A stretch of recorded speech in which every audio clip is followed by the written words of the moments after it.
আসসালামু আলাইকুম। অর্শ অর্শ যে একটা যন্ত্রণাদায়ক ব্যাধি, এই ব্যাপারে কোনো সন্দেহ নেই। আর এই অর্শটাকে একেবারে নিরাময় করতে হলে এবং অর্শ জ্বালা যন্ত্রণা থেকে আমাদের মুক্তি পেতে হলে এ ব্যাপারে সমস্ত বিস্তারিত আমি আপনাদের এখানে দেখেন অনেকগুলো পথ্য দেওয়া আছে বা অনেক কিছু আছে এবং এর সাথে কিছু ব্যায়ামও আছে। এই ব্যায়াম এবং এই পথ্য সব কিছু সম্পর্কে আমি যাবতীয় আপনাদেরকে বিস্তারিত দেখাবো। অবশ্য ভিডিওটা আপনারা শেষ পর্যন্ত দেখবেন। ইনশাল্লাহ এই সমস্তর মাধ্যম দিয়ে আমরা এই কঠিন ব্যাধি থেকে আমরা মুক্তি পেতে পারবো। অর্শ রোগ হলে আমাদের মলদ্বারে নানা রকম যন্ত্রণার সৃষ্টি হয়। বিশেষ করে মলদ্বার টাটায়, মলদ্বার দেখা যায় গুপ গুপ করে ব্যথা করে, জ্বালা করে। এছাড়া দেখা যায় আমরা অনেকে চেয়ারে বসে কাজ করি, আর চেয়ারে বসে কাজ করলে মলদ্বারের যে বলিটা দেখা যায় ওর ভিতরে মনে হয় যেন একটা কাঁটা ফুটে আসে, এবং যখনই ওই চেয়ারে বসি তখনই যন্ত্রণা শুরু হয় এবং সবসময় মনে যেন কাঁটা ফুটেই আসে এবং যন্ত্রণা হতেই চলেছে। আর এটার হওয়ার মূল কারণ হচ্ছে যে আমাদের শরীরের নিম্ন বৃহৎ যে শিরা আছে, এই শিরার বিভিন্ন শাখা প্রশাখা আমাদের দূষিত যে সমস্ত রক্ত আছে তা বয়ে নিয়ে যায়। এছাড়া আমাদের যখন আমরা মলত্যাগ করি তখন একটু কোদ দিয়ে মলত্যাগ করি, আর যখনই কোদ দিয়ে মলত্যাগ করি বা একটু চাপ সৃষ্টি করি তখন দেখা যায় যে আমাদের এই মলদ্বারে বিশেষ করে যে সমস্ত শিরা উপশিরা আছে এটা কুঁচকে যায় এবং রক্ত প্রবাহে বাধাপ্রাপ্ত হয়। এছাড়া আবার অনেক শিরা আছে যেগুলো ফুলে মোটা হয়ে যায়, আর যে সমস্ত শিরা ফুলে মোটা হয়ে যায় এদের গায়ে এক ধরনের বলি বার হয়, ছোট ছোট মটর দানার মতন।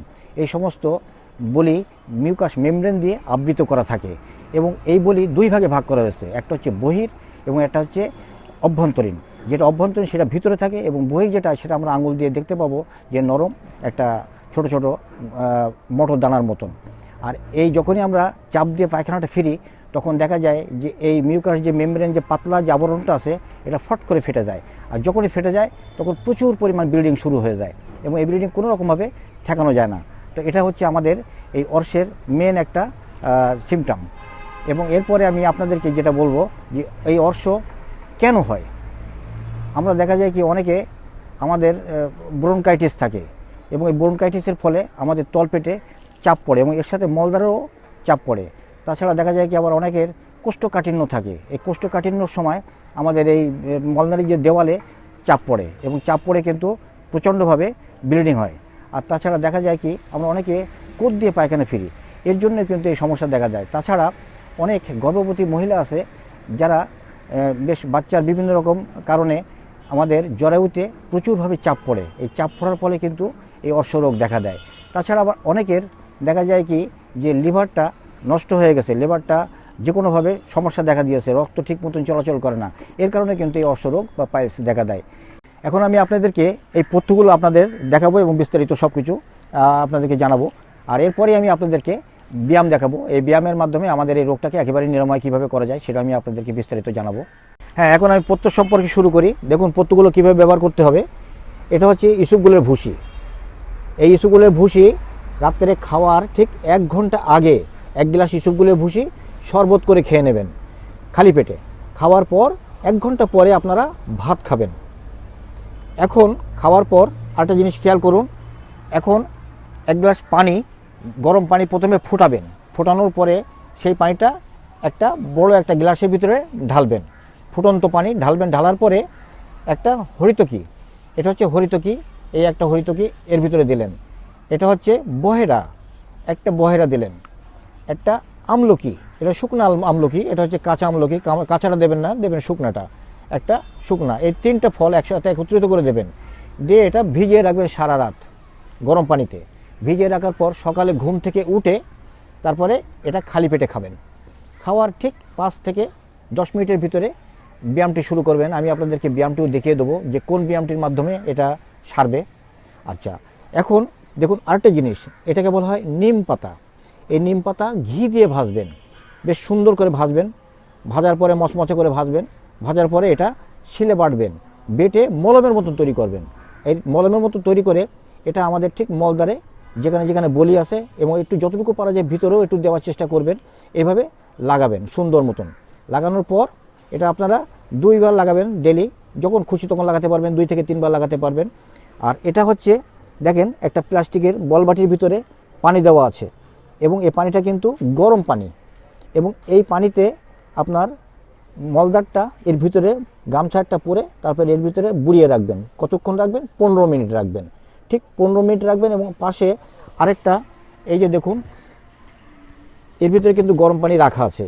এই যখনই গরম একটু শেষ না হয় ঠিক তার আগে এইভাবে পানি ঢেলে ঢেলে দেবেন। সুন্দরভাবে পানিটা ঢালবেন।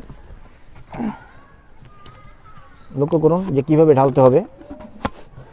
ঠিক পানিটা গরম থাকতে থাকতে ঠিক এইভাবে ঢালতে থাকবেন এবং যাতে সবসময় একই লেভেলে গরমটা থাকে। এভাবে আপনারা 15 মিনিট দেবেন। এটাকে বলা হয় হিপ বেথ। এই হিপ বেথ দিলে কি হবে? হিপ বেথ দিলে আমার জ্বালা যন্ত্রণাটা চলে যাবে ইনশাল্লাহ। আর যখন আপনি এই যে দেখেন নিম পাতাটা, এই নিম পাতা ঘি দিয়ে যখন আপনি মলমের মতন করে লাগাবেন, তখন আপনার যে বলিগুলো আছে এই বলিগুলো আস্তে আস্তে শুকাতে থাকবে এবং একেবারে যন্ত্রণাটা আস্তে আস্তে নিরাময় হতে থাকবে। আর যখন আপনার এই যে ইসুপগুলি দেখেন, ইসুপগুলির ভুসি, এই ইসুপগুলির ভুসিটা যখন আপনি 1 গ্লাস করে প্রতিদিন খাবেন, তখন আপনার পেটটা ঠান্ডা থাকবে এবং সম্পূর্ণটা মলদারটা সুস্থ থাকবে।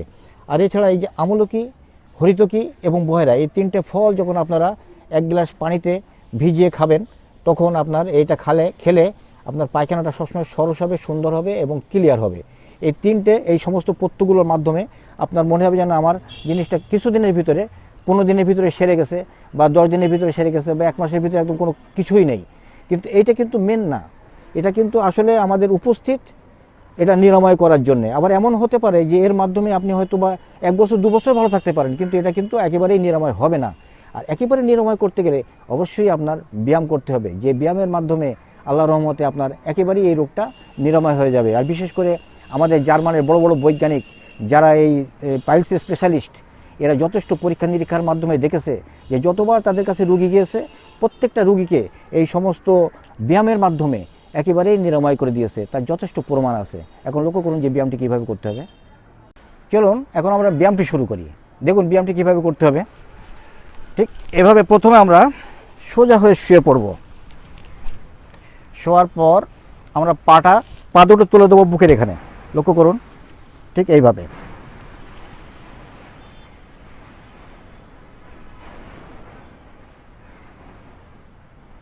এভাবে আমরা 25 থেকে 30 সেকেন্ড থাকবো।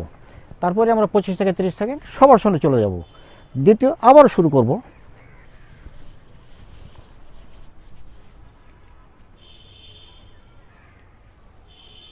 এভাবে আমরা 25 থেকে 30 সেকেন্ড আবার যাব। আবার আমরা 25 থেকে 30 সেকেন্ড সবার সঙ্গে চলে যাব। ঠিক এভাবে আমরা 4 থেকে 5 প্রস্ত ব্যায়ামটি করব। আর যখনই আমরা ঠিক এই ব্যায়ামটি করব, তখন আমাদের মলদ্বারে যে সমস্ত মধ্যস্থির শিরা আছে, এই শিরার উপশিরায় কোনো রকমভাবে চাপ সৃষ্টি হবে না এবং রক্ত প্রবাহে বাধা সৃষ্টি হবে না এবং শিরাগুলো কুঁচকাবে না এবং যে সমস্ত শিরা ফুলে যায় বা বলিভার হয়, এগুলো আর হওয়ার কোনো সম্ভাবনা নাই। অতএব এই ব্যায়ামটি আমরা 4 থেকে 5 প্রস্ত করব এবং যখন আমরা সকালে ঘুম থেকে উঠব, ঘুম থেকে ওঠার পরে এই 1 গ্লাস আপনার এই যে পানিটা যেটা দেওয়া আছে, এই পানিটা আমরা খাওয়ার পর, অর্থাৎ আমলকি, হরিতকি এবং বহেরা, এর 1 গ্লাস পানি খেয়ে তারপর এই ব্যায়ামটি শুরু করব। আর দ্বিতীয় আরেকটা ব্যায়াম শুরু করব। লক্ষ্য করুন কীভাবে করতে হবে। ঠিক এইভাবে, ঠিক এইভাবে আমরা 15 থেকে 20 সেকেন্ড থাকব। আর যদি পারি আমরা 30 সেকেন্ড পর্যন্ত থাকার চেষ্টা করব। করার পরে আমরা আবার 30 সেকেন্ড সবার সঙ্গে চলে যাব। আবার আমরা শুরু করলাম ব্যায়ামটি। ঠিক এইভাবে করার পর আবার আমরা 25 থেকে 30 সেকেন্ড সবার সঙ্গে চলে যাব।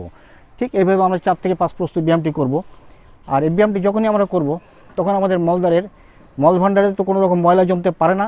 তাছাড়া মলদ্বারে যে সমস্ত মধ্যস্থির শিরা আছে, এই সমস্ত শিরা উপশিরার ভিতরে কোনো রকম কুঁচকাবে না বা রক্ত প্রবাহে বাধা সৃষ্টি হবে না এবং মলদ্বারে যে সমস্ত শিরাগুলো ফুলে যায় বা বলিভার হয়, এগুলো হওয়ার কোনো সম্ভাবনা নাই। বিশেষ করে জার্মানিরা যথেষ্টভাবে এর পরীক্ষা নিরীক্ষার মাধ্যমে এই সমস্ত রোগীগুলোকে সুস্থ করে তুলেছে। আর এই ব্যায়ামটি যখন আমরা করব, তখন সকালবেলা ঘুম থেকে উঠেই এই গ্লাসের 1 গ্লাস পানি, বিশেষ করে আমলকি, হরিতকি এবং বয়রার যে পানিটা রাত্রে গরম করা ছিল, ওই গরম পানিটা আস্তে আস্তে যে ঠান্ডা হয়ে গেছে, সেই পানিটা আমরা সকালবেলা ঘুম থেকে উঠে 1 গ্লাস করে খাবো। খেয়েই ব্যায়ামটি শুরু করব। আর অন্য সময় যদি করি আমরা, তবে ঠিক খাওয়ার 3 ঘন্টা পরে আমরা ব্যায়ামটি করব। আর এই যে সমস্ত পথ্যগুলো আপনাদেরকে দিয়েছি, সমস্ত পথ্যগুলো আপনারা ব্যবহার করলে অচিরে আপনারা এর থেকে মুক্তি পাবেন ইনশাল্লাহ।